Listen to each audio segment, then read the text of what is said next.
Hey everyone, climb on board with me, Lewis, the Mitten Pilot, your airborne guide around the incredible state of Michigan.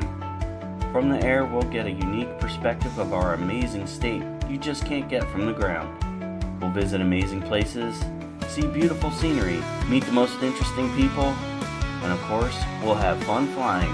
So let's go fly and experience everything the Mitten has to offer. Safe flying and clear blue skies. Hey everybody, thanks for coming along today for this very special video. Hopefully you saw the new intro. That's the first special thing. The music is all new. It's AI generated. I'm not particularly musically talented, so I found a website that you just plug in what you want to hear, and it made some new music for me. And I've also included some new clips from my new Insta360 camera, so we've got some great new views. But the really cool thing about this video is this is the approach and landing into Oshkosh AirVenture this year. If you don't know what Oshkosh is, it's hosted by EAA, the Experimental Aircraft Association, and it's held up in a little airport up in Wisconsin every summer. It is the mecca for all things aviation every year. It's a giant air show with daily shows and performers, night shows, exhibitors, vendors, airplanes as far as you can see. And 700,000 people descend on the little town of Oshkosh for a week, and everyone speaks the aviation language. It is awesome. Definitely should go. So what we're looking at today is that approach into Oshkosh.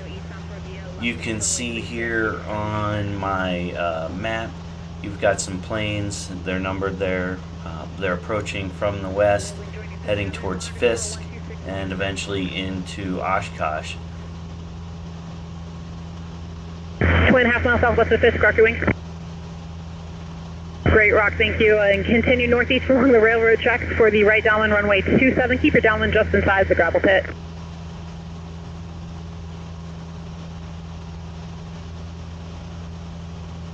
Now all this is coordinated through the notice. It's a document that the FAA produces that pilots are supposed to read before they go.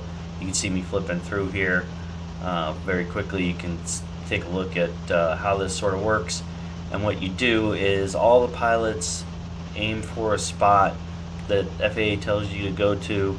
It's about 30 miles or so, depending on how busy everything is. It's 30 miles or so from Oshkosh, and you work your way into that conga line, that line of aircraft we saw a minute ago, and you keep your own separation.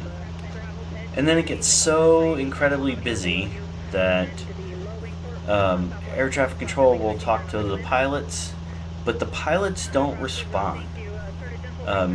You actually just sort of follow along, and as you get closer and closer to Fisk, the instructions will become more and more clear who they're for.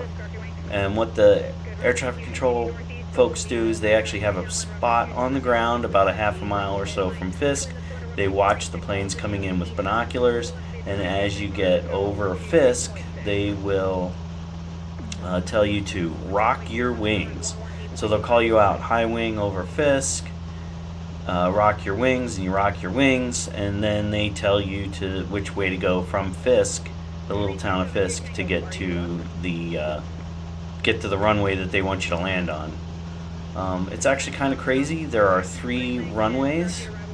One of them is actually a taxiway that they open up for Oshkosh for the AirVenture, and then as you head towards the runway, they will tell you what dot to land on, but we'll cover that more in just a little bit.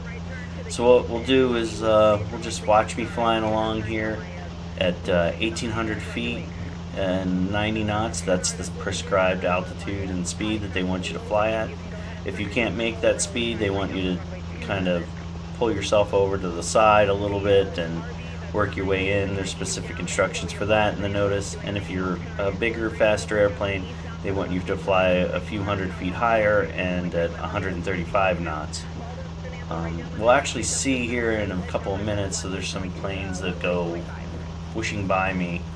Not really supposed to do that, and what's really odd about it is I was definitely doing 90 knots, so there was really no reason to be passing me, but I guess folks were in a hurry. So what we'll do right now is we'll actually listen to a little bit of air traffic control, and you can hear them talking to airplanes and telling them to rock their wings. Low wing half mile south, aggressively rock your wings. Low wing coming up on Fisk right now. I got low wing coming up right on Fisk. Rock your wings for me. There you go, low wing. You're going to 27, straight in, follow the railroad tracks, 1,800 feet, 90 knots. Tight right downwind for runway 27.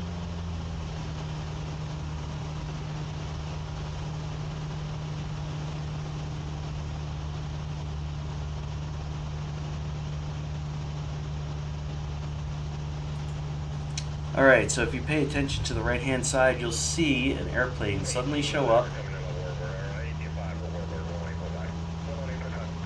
And there he is, some sort of Cessna with retractable gear, because you can see there's no gear underneath. I guess he was in a hurry. He should have been either higher or stayed behind me. One of the two.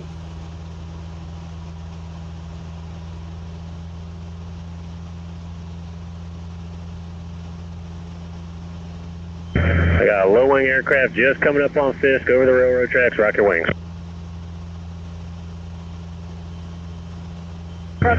Low wing coming right over the top of Fisk right now. I've got low wing over the top of Fisk. If you can hear me, acknowledge, we'll rock your wings. 4 Victor Romeo, maybe? Is there 4 Victor Romeo talking to me? Okay, over 4 Victor Romeo, 4 Victor Romeo. If you hear me, rock your wings and continue to follow the railroad tracks to a right entry for runway 27. So right now, the guidance is to use visual flight rules, VFR rules, to follow those railroad tracks you can see right in the middle of the screen. That takes you from visual reference point to visual reference point as you make your way from the lakes, which are the initial points, out to Fisk, which is the final point where they'll give you those instructions and tell you to rock your wings.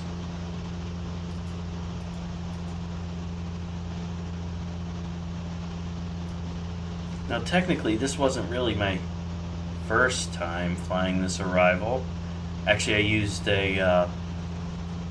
my flight simulator, X-Plane 12, and a tool called VATSIM, and I participated in a weekend where actual air traffic controllers that were going to be working AirVenture got onto this VATSIM tool and provided actual instructions as we flew our simulators, just like we're doing right now, over all of these spots. The terrain and all of the features, the railroad tracks and everything else, buildings, all looked exactly the same. So by the time I got here, it looked like I'd already done it. It was pretty incredible.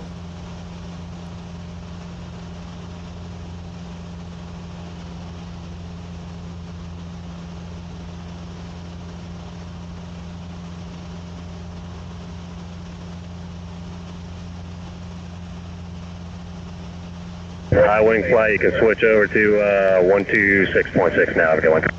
Again, everyone departing Ripon, coming towards Fisk, and you're right over the top of the railroad tracks. If you're not over the top of the railroad tracks, that's how we end up side by side. Had to send a few back earlier, I hate to do it again.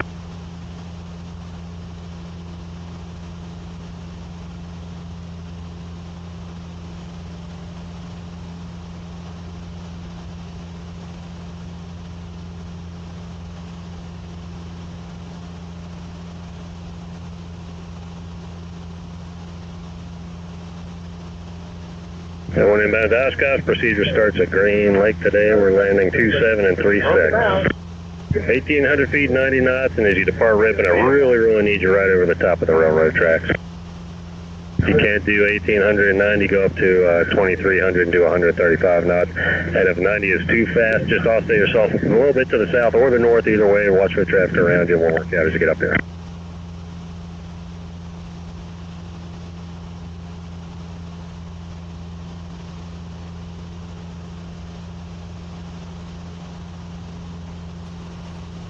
Alright, so we're getting close to Fisk. I'm actually the second aircraft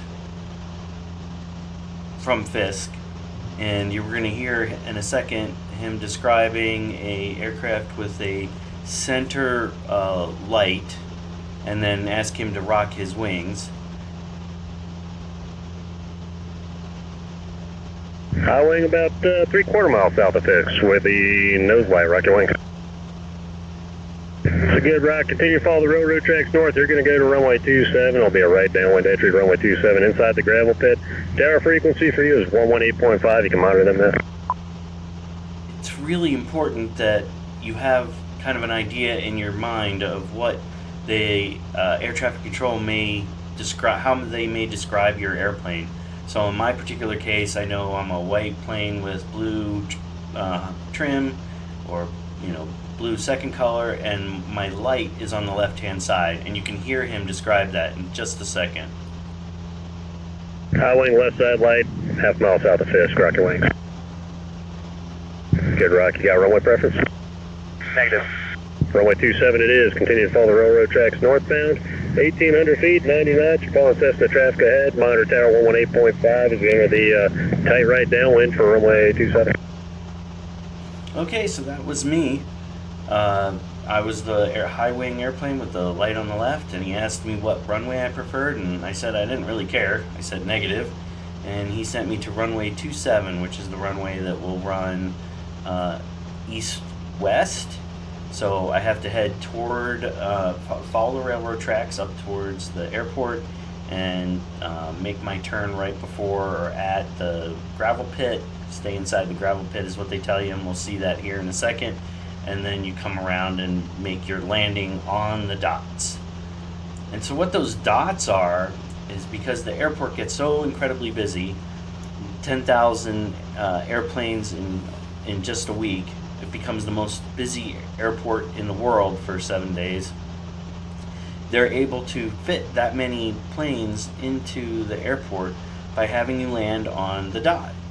And that way there's multiple dots on each runway, and they can have one airplane land at the far dot and then one airplane land at the near dot, and have two or more airplanes land at essentially the same time, and still have quite a bit of spacing between them on these really long runways. So you'll hear as I get a little bit closer, they'll tell me that I should turn and land on the green dot, and listen for that.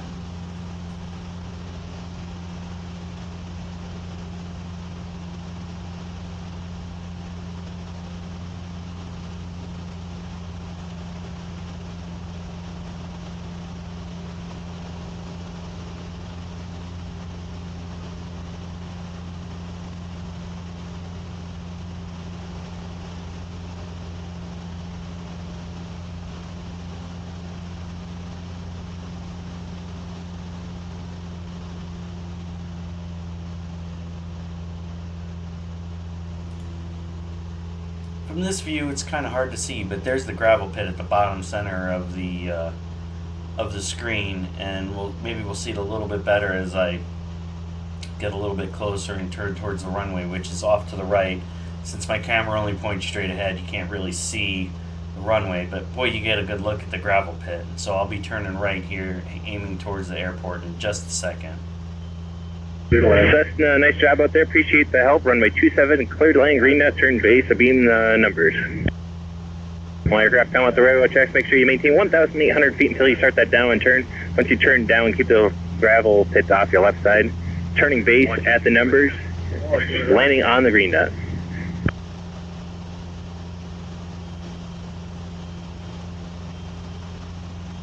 Orange and White Texan, thanks for your help. Left turn if you need hard surface you can. If in the grass, that'll work too. Follow the flagman. Welcome to the show. Roger, left Texan.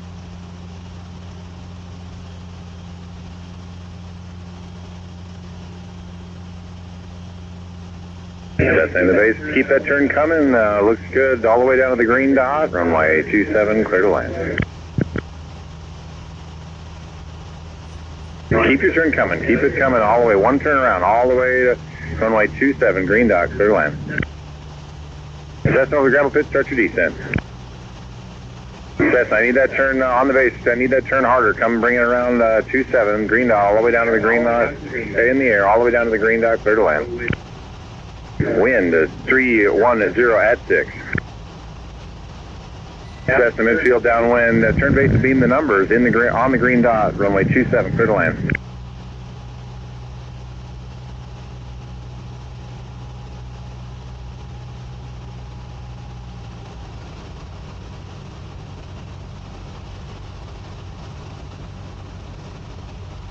Cessna, the downwind, start that turn, the base turn, one sweeping turn all the way to final, landing on the green dot, runway 27, clear to land.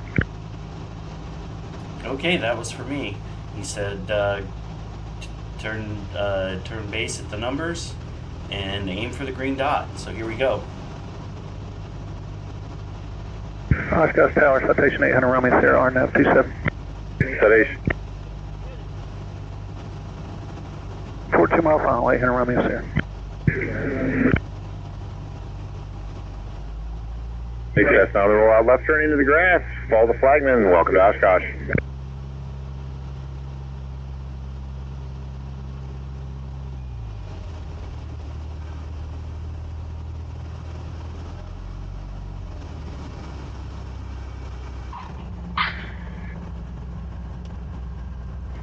Low wing over the gravel pit, start your descent.